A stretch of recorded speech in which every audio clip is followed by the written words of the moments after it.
প্রিয় দর্শক, দেশ এবং প্রবাসে এই মুহূর্তে যে যেখান থেকে আমাদের ইউটিউব চ্যানেলটি দেখছেন সবাইকে প্রীতি এবং শুভেচ্ছা জানিয়ে শুরু করছি আজকের প্রতিবেদন। তো দর্শক, আপনারা দেখতে পাচ্ছেন যে আমার সামনে একজন বোন বসে আছে। আজকে আমরা সেই বোনটির জীবনের গল্প আপনাদের শোনাবো। আপু, আসসালামু আলাইকুম। ওয়ালাইকুম আসসালাম। কি নাম ভাইয়া? ডলি। ডলি, খুব সুন্দর একটা নাম।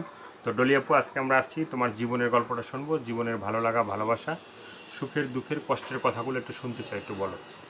গেলের বাবা মা নাই। মানে গেল বলতে কি, তোমার বাবা মা নাই? বাবা নাই। হ্যাঁ। এখন আমি দাদির কাছে থাকি। দাদির কাছে থাকি আমি মানুষ হয়েছি। কিন্তু আমি লেখাপড়া জানি না। ছোটবেলা হয়তো গেলের বাবা মা মারা গেছে, হয়তো নাই দেখা এর লেগা আমি দাদির কাছে থাকি। দাদি ভিক্ষা করে না খাওয়াইছে, বড় করছে, শিয়ানা করছে। এর জন্য অভাবী সংসার থেকে আমার লেখাপড়াটা হয়নি। লেখাপড়া হয় নাই মানে একদমই কি স্কুলে যাও না? না, একদমই লেখাপড়া হয়নি। একদমই যাওয়া হয় না। মাঝে মধ্যে আগে, অনেক আগে ছোটবেলা নিজের নামটা লেখা যায়? হ্যাঁ, লিখতে পারো? নিজের নাম নিজে লিখতে পারি। লিখতে পারো? এমনি কায়দা পড়ছিলাম অনেক আগে। অনেক আগে। এখন কি পড়া হয় না? এখন আর পড়ালেখা নামাজ টামাজ পড়া হয় এখন? কিন্তু যাই জানি আল্লাহর কাছে তাই পড়ি। তাই পড়ো? মানে সবসময় পড়া হয় না, মাঝে মধ্যে? সবসময় না, মাঝে মধ্যে যখন সময় পাই তখন আমি পড়ি। তখন পড়া হয় না, গার্মেন্টসে চাকরি করতে হয়। তোমার দেশের বাড়ি করে? দেশের বাড়ি হচ্ছে কালীগঞ্জ, 12 বাজার, যশোর। যশোরে? হ্যাঁ। থাকো কোথায়? থাকি হয়েছে বাইপেলে। বাইপেলে? হ্যাঁ, বাইপেল। এখানে মানে এখানে কি কাজ করো? গার্মেন্টসে চাকরি করি। গার্মেন্টসে কাজ করো? হ্যাঁ। তো গার্মেন্টসে কাজ করে বেতন পাও কত? গার্মেন্টসে চাকরি করি, হেল্পার হিসাবে 2000 টাকা। মানে কত কত? হ্যাঁ, গার্মেন্টসে চাকরি আগে করি। ছিল মানে অনেক একটা আগে ছিল কম বেতন, 2-3 হাজার টাকা। এখন তো বেশি, মানে এখন 5000 টাকা।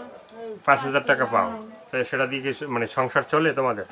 সেটা দিয়ে হয় না, তারপরেও কষ্ট করে চলতে হয়। কারণ দাদিরা অনেক বয়স্ক মানুষ তো, গার্মেন্টসে কি ঘর ভাড়া দিতে হয়, খাইতে হয়। মানে আগে তো হেল্পার ছিল, এখন কি মানে মেশিন টেশিন চালাইতে পারো? মেশিন টেশিন একটু মাঝে মধ্যে নিয়ে বসায়। বসায়? তা মানে এমনি গার্মেন্টসের মেশিন তো অত্যাধুনিক, মানে মোটরে চলে, মোটর কারেন্টে চলে। হ্যাঁ, তো সেটা কি মানে নিজে চালাইতে পারো? তো নিজে এমনি বসে যখন সেখন আমি চালাইতে পারি। চালাইতে পারো? হ্যাঁ। তো ভবিষ্যতে তোমার তো মানে মেশিন টেশিন তো নিজে চালাইতে পারো, নিজে কিনলে? চালাইতে পারতে পারবো। নিজে কিনলে টিনলে চালাইতে পারবো না? নিজে চালাইতে পারবো, এমনি তো বসছি মাঝে মধ্যে, যখন বসি সেখন আমি চালাইতে পারবো। তখন চালাইতে পারো? তাহলে তো যে তোমার স্বামী হবে সে তোমাকে একটা মেশিন কিনে দিলে তুমি চালাইতে পারবা। যে যার কাছে বিয়ে বসবো, যে আমার দুঃখের সুখে পাশে থাকবে, যে আমার জীবন সঙ্গী হবে, এই কষ্ট দিকে যার ভালো লাগবে, সে যদি একটা সেলাই মেশিন কিনে দেয় তো তার কাছে অনেক তো চিরঋণী থাকবা। তো ডলিয়াপুর সাথে যদি কেউ যোগাযোগ করতে চায়, ফোন নাম্বারটা কি বলা যাবে? হ্যাঁ, বলা যাবে। তারপরে একটা ছোট একটা বই আছে। ফোন নাম্বারটা আগে শুনি। ফোন নাম্বারটা কি মুখস্থ আছে?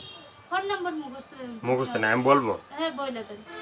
দর্শক, এই যে ডলিয়াপুর যে ফোন নাম্বারটা 0130804358 আমি আবার বলি 0130804358 এই নাম্বারে ডলিয়াপুর সাথে যোগাযোগ করবেন।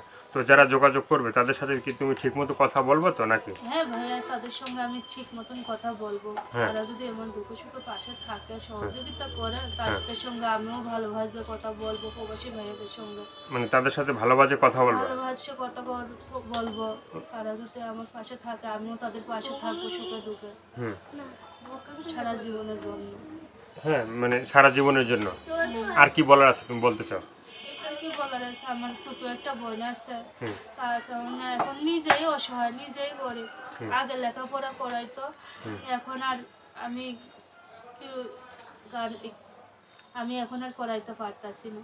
মানে ছোট বোনটাকে তুমি লেখাপড়া করাইতে পারতেছ না? এখন আর পারতাছি না। এতদিন লেখাপড়াই করতো, লেখাপড়া করতো, এখন আর লেখাপড়া হচ্ছে না। নিজের লকডাউনের ভিতরে কাজ করতে পারি নাই দেখা, নিজের এর জন্য ঘরে বসে আসছিলাম দেখা, এর জন্য আর বোনরা লেখাপড়া করানো হচ্ছে না। তো তুমি যদি এখন বিয়ে বসতে চাও, কি ধরনের একটা মানুষ চাও?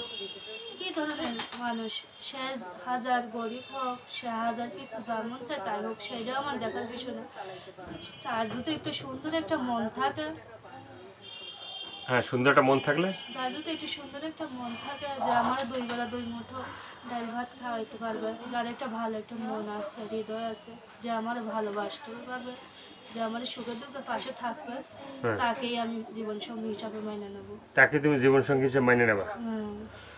তো দর্শক এই আপুর কথাগুলো শুনলেন, ভালো লাগলে অবশ্যই তার পাশে থাকবেন, সাহায্য সহযোগিতা প্রেম ভালোবাসা যে যেটা করবে সেটা আপনাদের একান্তই ব্যক্তিগত ব্যাপার। ভালো থাকুন, সুস্থ থাকুন, প্রতিদিন একটি হলেও ভালো কাজ করুন, সেটা হয়তো আপনার জন্য না হয় দেশের জন্য।